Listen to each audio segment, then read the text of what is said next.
Hey everyone, how's it going? Hope you're doing good. I'm doing great as always. So you might notice I'm trying a new setup here, just playing around with a few things I'm learning on YouTube like everybody else. So hopefully it looks good.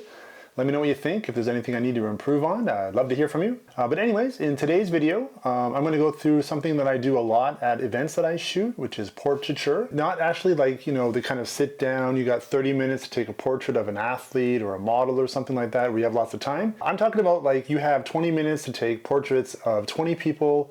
You have one setup that you have to do, and you have to get these photos done and out, and they have to be right, properly lit and everything like that, and bang, bang, bang. So it's under pressure. You really don't have much time to play around, move around and stuff like that. So in this video, I'm gonna go through kind of the steps I go through when doing this and let you know like how go about doing a little bit of planning and a little bit of foresight when you're looking for where to shoot and stuff like that. And then, yeah, hopefully when next time you have a cool event where you have to take maybe like 16 cool B-boys or some BMX riders or something like that, it's easy for you and you can get it done, smacked out right away and move on to the rest of the event. So yeah, let's go. So before you've even gotten to the venue, before you even get there, and before you even shoot anything, talk to the organizers and be sure of exactly how many people you need to shoot. So for something like Red Bull BC1 that we had recently, I had to shoot 16 B-boys and 8 B-girls, so 24 people altogether. Not really that difficult, but last year when I was up north in Hirosaki shooting the Shiro Fest, I ended up having to shoot roughly 80 to 90 people all in one day, which is a much bigger task, but it involves a lot more planning and things like that. Very similar to what you're doing, it just takes a lot longer and it's a lot more troublesome to make sure you get everybody shot. So first things first, find out exactly how many people you need to shoot and have that in your head and be aware of the time frame that you have to shoot these people. When I was in Hirosaki, I had the whole day. When I'm at Red Bull BC1, I have maybe 20 minutes to 30 minutes if I'm lucky. So talk to the people who are organizing the event, see what kind of time you can get and how many people you have to shoot. Now that you know how many people you have to shoot, you probably have a good idea of also who you have to shoot. So like Red Bull BC1, it's the Japan final. Everybody who's going to be in that competition has already been decided through qualifiers or wildcards. So I know exactly who's going to be there. So in an ideal situation, you would want to then take those names and make a list, maybe go online, find pictures of them, and make a visual list that you could have on site to be able to print out and mark as you go.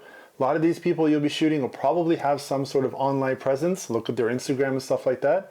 Make a little PDF for yourself, print it out. This is really good also, and that you can now learn their faces, learn their names, and it's a much better wall breaker or icebreaker, you could say, when you can actually like call people by their names and maybe even mention something that you've seen on their Instagram. You don't have a lot of time with each athlete, but if you can even just remember who they are, much easier. Also, makes it much easier to find them later if you need to go out looking for them or have someone look for them, or if they just show up all of a sudden and you're like, hey, you're not just some guy hanging out, I need to take your photo. Again, so even before getting to the shoot, talk to people who have hired you and see if there's a window where everybody is joining the venue at the same time. So a lot of these events will have a rehearsal. So the night before they had a rehearsal for BC1. So everyone had to be there. They also get to do a floor check and stuff like that. So everybody really wants to be there. So I talked to the people who hired me and I was like, hey, when's a good time? And they're like, okay, well, they're doing the rehearsal. Everyone will be there. You can pick people off as they're practicing or checking the floor. And it's like, okay, that's perfect because everyone will be there at the same time. So yeah, try to find a spot that everyone's there at the same time. It'll help you a lot. Now you arrive at the shoot, you're all excited to get going and shooting and everything like that, but there's going to be a few things you need to decide with the venue that you have going for you. So first question is, can you shoot inside or outside? So me personally, I would rather shoot inside than outside. And this just means that shooting inside, you have a lot more control over the light and you don't have to worry about natural light changing throughout the day. So when I was in Hirosaki, because we were shooting all throughout the day, the natural light in the background changed throughout the day. So in the afternoon it was a little bit different, and in the later afternoon it changed, and we even got into close to the evening, so it got quite dark in the background. Not bad if you're not worried about that, and really if you're shooting 80 people, it's kind of unavoidable. But if you really want consistency through your images, I highly suggest you try to find a spot inside. Connected to this, are you going to use flashes or just natural light? So like I just said, if you're just using natural light and you're doing these shoots throughout the day, the natural light is going to change every few seconds, maybe even, or every hour or so. So you're going to have to adjust that with your images. It's going to be a bit of a pain in the butt to chase the light that way. But if you're inside and you're just using strobes and lights you can control, you can do a quick test shoot with one person, maybe an assistant, maybe the first person you need to shoot. You just tell them, hey, I haven't set this up yet. let me shoot you a couple extra times. But once you get those strobes in set and in like where you want to have them, you're good to go. Nothing should really change when you're inside as long as someone doesn't turn on lights or shut them off suddenly on you, but you know, that's might happen sometimes. Once you have those lights set up, now you can shoot 10, 20, 30, 100 people, just boom, boom, boom. You got your camera settings set up, leave them the way they are. If you go off and shoot something else, like you were called away to do something natural, you have to change the settings, you can always look in the back of your camera, set them back to what you have them at, and boom, boom, boom, and you can just like shoot people. You can photograph people like crazy, and it just makes everything a lot easier and more consistent, and just your workflow is a lot more smoother, and it's less time for the people standing in front of your camera as well, which is always a helpful thing. Now, a lot of times I'm doing this kind of a shoot for someone like Red Bull or something like that, where there's branding that needs to be incorporated in my image. Now that I've decided, okay, I want to do it inside and I want to use my flashes, as this is what I normally do, now I'm going to look for a spot that maybe there's already branding set up. So this year when I showed up to the venue, it was really cool. There was this big Red Bull BC1 sign, bam, with all these yellow lights around it, and there was like the walkout, like Heroes Road out onto the dance floor, and that was all just set up right there already. And I thought, well, this would be a really cool spot. The branding's already here. Looking around, there really wasn't any other branding around, so I made that spot and made that my little photo spot. So it was really cool. It was really easy to do. I got the good branding, and it was really nice. Sometimes, you know, if they don't have it already set up, I'll just take a little event placard that they have, throw it up on a wall, just a plain black wall, or like somewhere, even like a conference room or something where it's nice and simple. Throw it on the wall, put the people a few feet in front of it, and shoot there.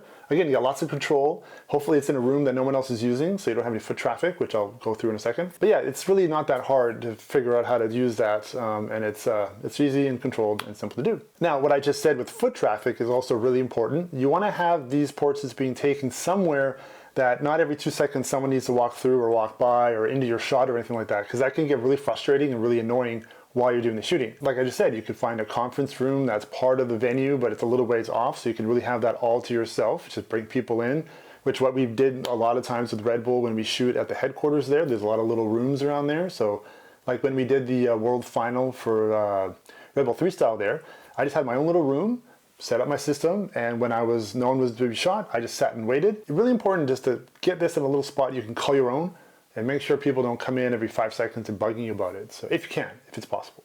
While doing this, creating a look with your strobes, or you know, if you have to do natural light, it's fine, but creating something that you can set up and do really quickly as soon as you get there is really important. With these kind of shots, you don't want to be trying experimental things that are like really difficult and hard to pull off. Maybe you want to do like some light trails or something really crazy. Like a one-time portrait is cool to do stuff like that with.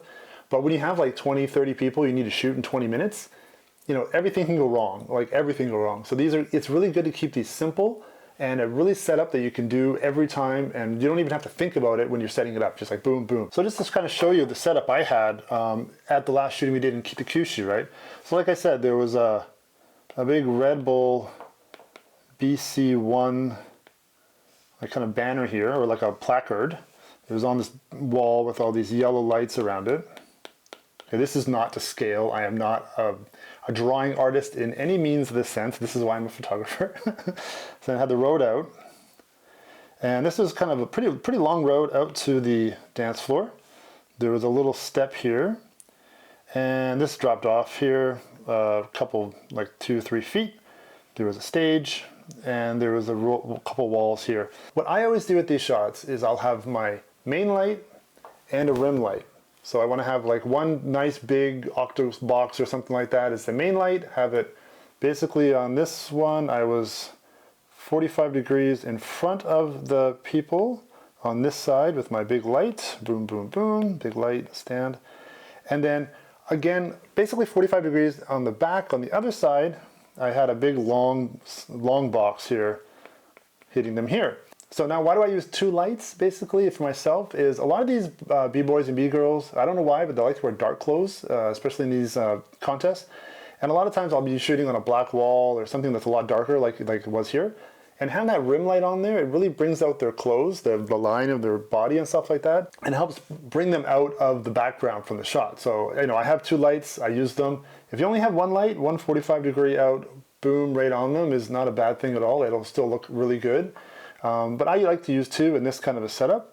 And it's something I've done like dozens and dozens of times, and I can set up really quick, take down really quick as well, because my Braun colors, these are the Braun color Cyros, what is it, 800?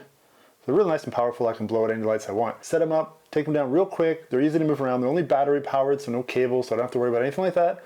So in these kind of situations, it's really nice, really quick and simple. Okay, so that's my setup. That's basically how I do basically all of them. You know, try to find out something that works for you, is easy to set up, easy to take down, and is easy to repeat as much as you need to. Also, while shooting, make sure you're showing the people your photos so they like it. A lot of times people want to redo a pose or retake a picture, so you'll end up taking like 4 or 5 different shots in like a minute or so. And not a problem at all. And then you show it to them and they'll be like, oh, I like this third one. And if you're anything like me and don't have a good memory, you're not going to remember which one that is. So always lock off the images if the person decides to pick one specifically, because you don't want to have them, you know, go through all the trouble of showing them and picking it and then use a completely different photo and they're like, hey, I didn't like this one. Like, can you have the one that I actually told you to like? So just lock those off on your camera, easy to do. This is a really good opportunity as well before the event to get to know your athletes, to get them to know who you are. And, you know, a lot of these people come to the events the same every year. So it's a great opportunity to get them to know you and you make friends and, you know, who knows who you can become friends with through these. I've gotten to meet so many amazing B-boys, B-girls, esports players, DJs and stuff like that through these little sessions that we do. And they always seem to remember you the next day and it's tons of fun. So highly recommend you do these if you get a chance to. So yeah, and then once you're done, pack up, move on. You know, this will be like, for me, like I said, the Red Bull BC1, this was just the time I had allotted while everyone was doing their practice and warm up the night before the event. So I really didn't have much time to shoot. We only had about 20 minutes.